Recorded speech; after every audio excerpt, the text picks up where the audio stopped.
I really would like to get into the intersubjectivity of Edmund Husserl. Now, I read the Cartesian Meditations, and I guess I could explain it from there, but I'm not a very good explanation. I'm not a very good explaining this because it's a fairly difficult concept, and I think somebody who really describes it well is this book, A Introduction to Husserlian Phenomenology, which goes through things from his logische Untersuchungen all the way to his Krisis der Europäischen Wissenschaften. This is by three authors: Rudolf Bernet, Issel Kern, and Eduard Marbach. I'm just going to read this because these people quote a lot from the Cartesian Meditations. He's talking about the sphere of ownness, or the primordial sphere. For Husserl, the phenomenological problem of our experience of the other is to discern which explicit and implicit international syntheses and motivations of the other comes to be manifested within my transcendentally apprehended consciousness, and to be certified as existing. In order to gain a understanding of our thus examined experience of the other, Husserl proceeds in the Cartesian Meditations, but also either explicitly or implicitly in another text devoted to the problem of our experience of the other.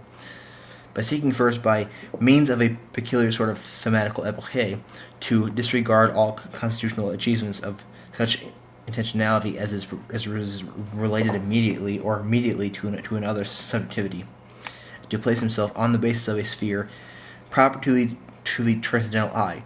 It is in departing from this sphere of ownness, or primordial sphere, thus called by Husserl, that the constitution of the other must be understood.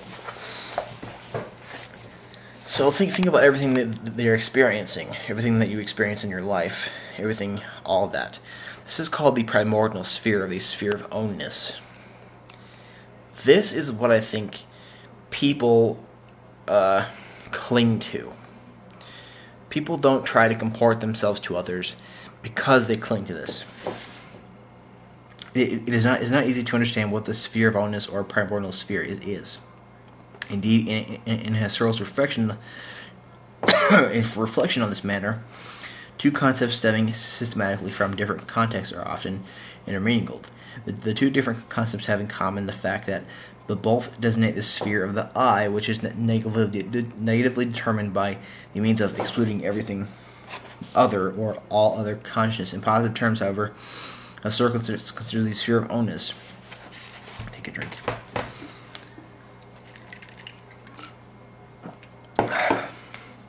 Or the primordial sphere, in two respects. On one hand, he takes it to mean the sphere of the most primordial, self-givenness imaginal, the sphere of the best originality conceivable, and the end primordiality would seem for him to stand initially for primordial originality. The other understood as alien consciousness, as the content of this consciousness is not given in such originality. So, alien consciousness of the consciousness of the other subjectivities, is not conceived in this primordial sphere.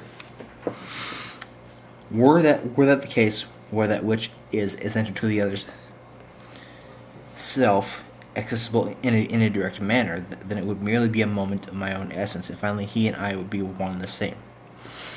And if this were true, that this sphere of ownness was, or that the alien consciousness were primordial to the sphere of ownness, then we wouldn't be able to differentiate our consciousness from others. There'd be no primordial sphere. The concept of primordiality, as defined by originality, is characterized especially by the fact that my experiences of the other, the so-called empathies of the I, also belong to this primordial sphere, thus defined. For the empathies of the I are indeed its own immanent experiences, and in contrast with the alien immanent experiences are themselves given to the I in the best originality conceivable.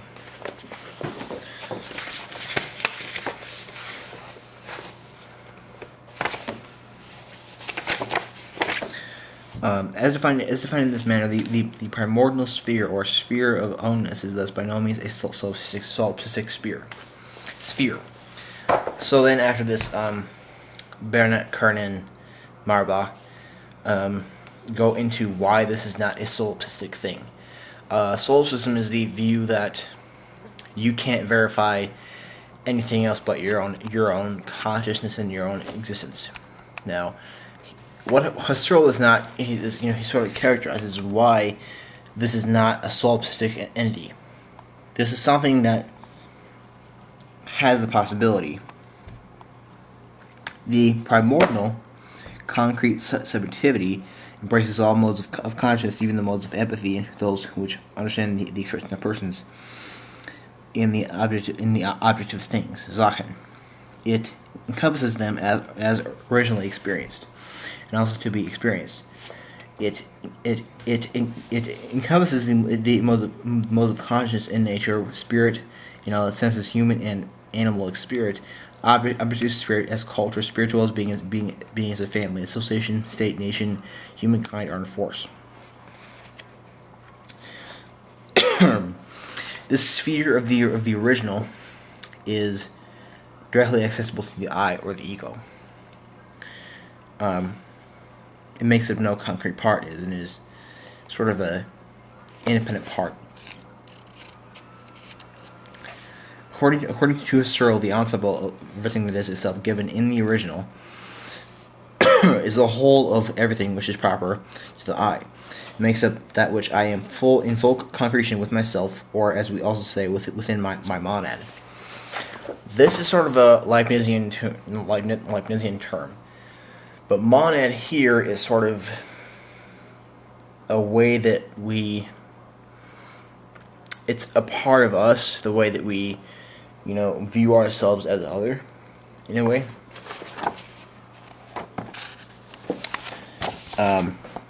If Husserl's concept of the monad is defined in this way, by original self-givenness, then for him the individual monad can be neither something independent nor, in this sense, something concrete. Indeed, Husserl says that within the monad is only a matter of relative concretion, that is, that this is what is only as associates of a sociality. It is not as if each monad were for itself and thus had being apart from the other monads. Rather, each one, insofar as within its being it has intentionality constituted in others, that it is insofar as it has experience of others, just as each one which it in present as has constituted the past cannot be apart from others. So he's characterizing this whole monad that we each have. It's not really a independent part. It's a social kind of part of us. Now, if you're a Christian, then you probably are familiar with the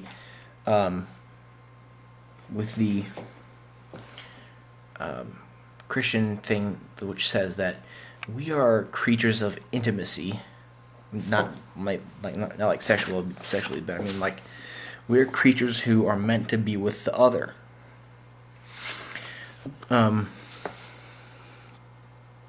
monad is the dimension of that which is given itself primordially or original to the I. It is the dimension in which the others are mirrored. So this is a great thing right here. The monad is the dimension of the self, or the sphere of ownness, or the primordial sphere, which is the part of us which is social, the part of us that needs togetherness with others, sort of. And I guess I want to continue from here, but with this monad here, I think Bernat, Kern, and Marbach really well use Husserl to best explain this with monad. The monad is the way that we are social with others, the way we can comport ourselves to others, because if I can look at others and realize that they are similar to me, and I can, others are mirrored, sort of, I can see, similarity in them to myself, and this is how we get this sort of empathy. But that is one of the concepts of primordiality, or the sphere of ownness, which play a role in Husserl's determination of the point of departure, whereas intentional analysis of our experience is the other. At the same time, however, there's yet another concept of work here, a concept that one could circumscribe as the solipsistic sphere. I want to go into that right there. The solipsistic, he's basically really into this, which is not. And then he also introduced this thing of appresentation, which can never be converted into a presentation. According to Husserl, the appresentation of other psychical beings is motivated by the primordial stratum in the following manner. Fundamental for this motivation is the similarity shown to my bodily organism by a perceived external body. Fundamental for this motivation is the similarity shown to my own bodily organism by a perceived external body. Motivated by the similarity, I perform an apperceptive transference, which I apprehend the external body in analogy with my own bodily organism as such. That is, I apprehend the external body as a sensing perceiving body. So with this monad here, we have this sociality, which is built into us with this monad, which is not dependent, which is not independent thing, but it's sort of a way in which I can look at other people and see myself, mirrored in them, and they can do the same thing to me, and through that I can engage in what Husserl calls appresentation, where I don't view them as I don't view that person as a book. I view them as a perceiving body, a person who is very similar to me, who is perceiving just like I am.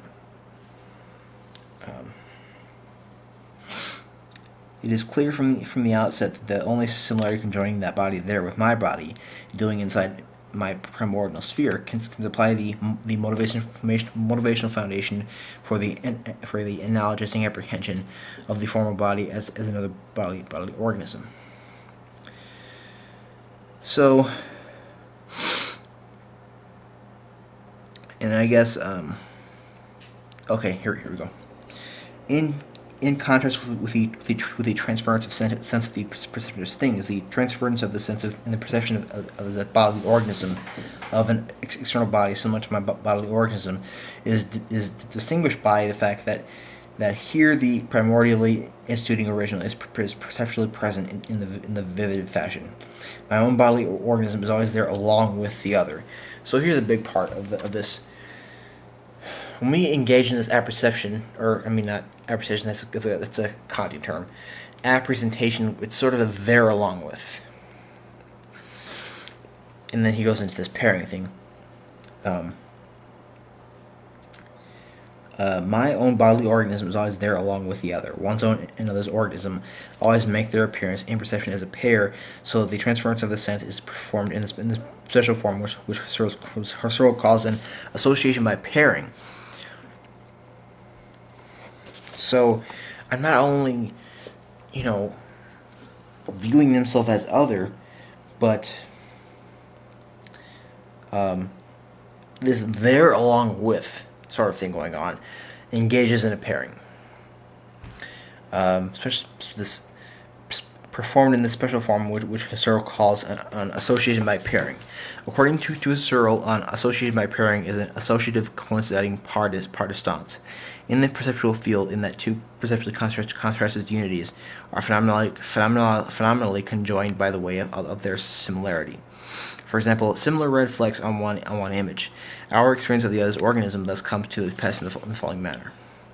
If a body makes its appearance within my primordial sphere, set off against my body, but similar to it, that is so constituted that it must enter into phenomenal pairing with mine, then it seems clear, without further ado, that in the transference of sense, it must forthwith take over sense bodily organism from my bodily organism.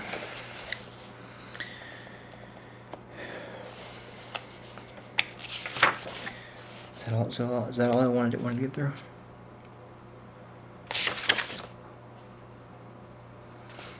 Okay. I want to get into this because it has a lot to do with what I want to write in my manuscript or my book. Because when I think about the Cartesian meditations, I also think about Werner Marx here, because he talks about comportment, he talks about transformation, he talks about virtue, he talks about all these things, and he also talks about, in a way, the intersubjective pairing. And I guess what I want to move to is that if we can pair with others through empathy, we can also do so with sympathy and apathy. We can do this pairing. I can pair with you, you can pair with others, I can pair with that person also. And we can create a community. A phenomenological community of intersubjectivity moving towards objectivity. Now, that is why I think once we have done this one world apathy is what I'm moving toward. One world apathy is what I'm going to call this. One world apathy. Because if we can do this one person through this, we can create intermonadic communities. Where do they talk about intermonadic communities? Oh gosh. I have the book with me.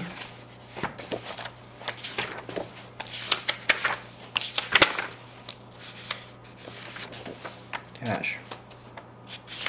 But anyway, intermonadic community is something that happens because of pairing and appresentation, because of the monads that we have. And I guess what I want to say here is that if we can do this with many people together. And if we can do this, we can go further with, I want to go further with this whole feeling of apathy, and sympathy. Because I think I can feel what you're feeling, you can feel what I'm feeling. And this comes from both Husserl and from Werner Marx. But I guess I want to think about that more, because I want you to develop the concepts of empathy, sympathy, and apathy, so that we can figure out how this would work in a full intermonadic community. But this is the essence, this is the entirety of what the Husserlian intersubjectivity is in the fifth Cartesian meditation. And this, I think, has a lot to contribute to the world. Because if we can engage in this and become intermonadic communities, then I can feel myself as you. You feel as me. You feel as your friend. Your friend feels as you. I'm feeling what you're feeling. Your pain and suffering I feel. You feel my pain and suffering because you have empathy in me also. Your friend feels yours. You feel his. He feels a different person's. And if we continue to do this pairing from person to person, this pairing, we can create a intermonadic community where I feel what you feel and all that stuff, and I'm not living just for me anymore. I'm not living just for my own purpose anymore. I'm living for others also. I have defeated the purpose of the design angst. There was no purpose for it. I defeated the truth of that.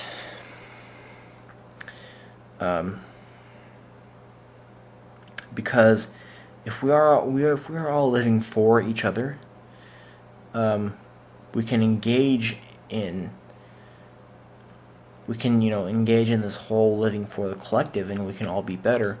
The world can be better, I think. But I don't know. I want to talk about these things more, and I want to discuss Cosma and Waddell's thing in the Analecta Husserliana and stuff like that. So I want to develop these terms more, and think about this intermonadic community more. So, I guess, what are you thinking about this? What are your thoughts on such a intermonadic community? Now, like I said, with phenomenology being a foundational sort of thing, I think with this intermonadic community we can move toward the phenomenology of religion. We can move toward the phenomenology of ethics, We can move toward the phenomenology of aesthetics. We can move toward the phenomenology of politics and government. We can move toward the phenomenology of sociology. We can move toward the phenomenology of